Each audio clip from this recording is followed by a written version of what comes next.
May, a second problem within our diet today.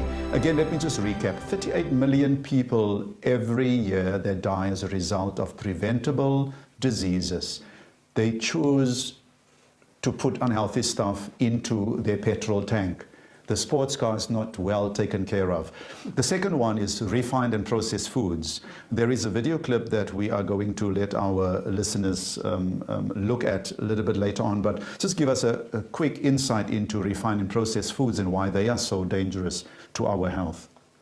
Well, again, anything that is refined and processed, like we spoke about the oils, also with other foods, you find that with the processing of the food, a lot is added in and a lot is taken out.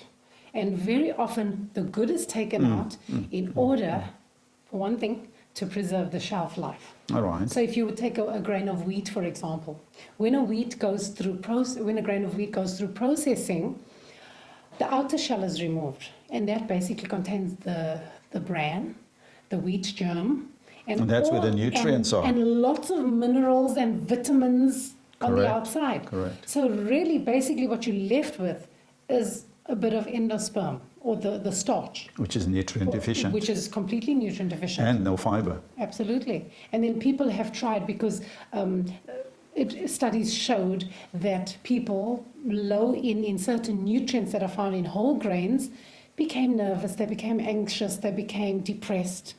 And so the government in America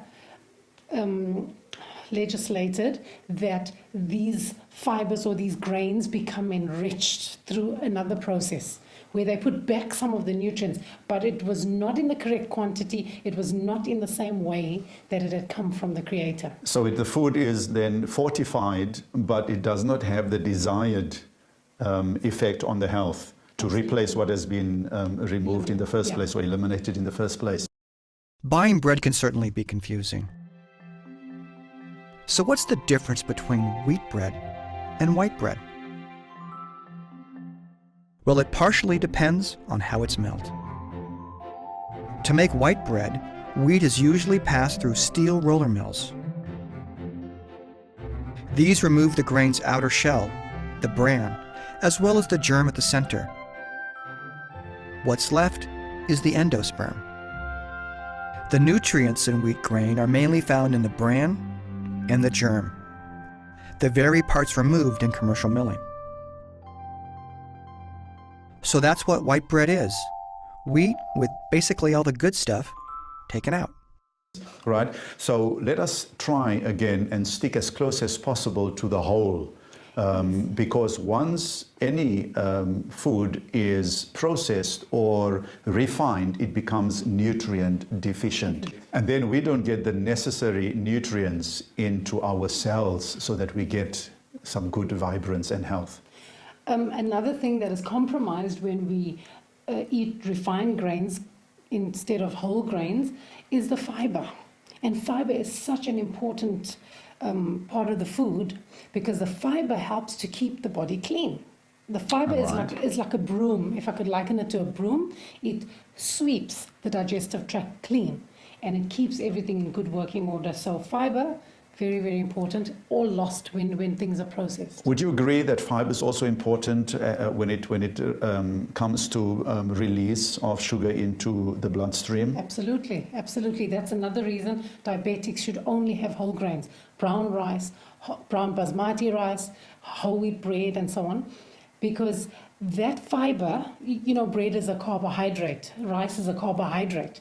These are, once they're broken up by the body, they become glucose, they become sugars.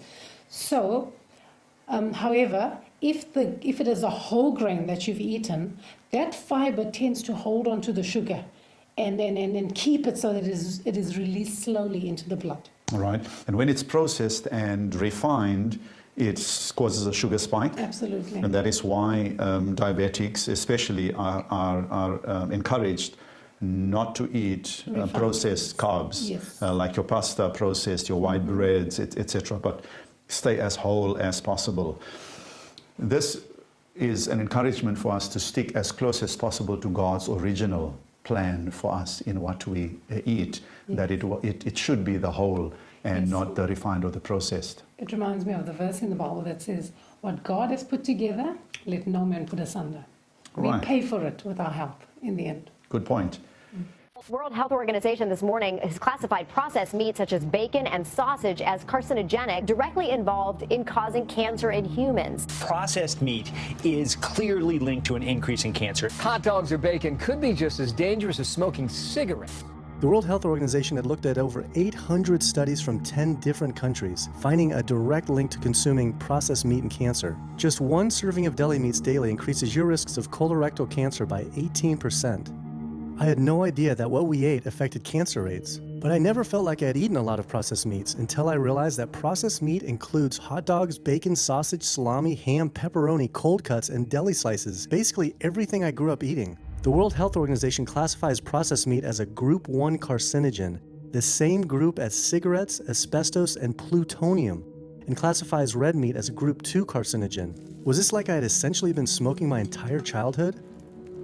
If processed meats are labeled the same as cigarettes, how is it even legal for kids to be eating this way? I thought this was new information, but many of these studies have been around for 50 years. I couldn't believe I'd been eating processed meats virtually my entire life and was just now finding out how dangerous they are.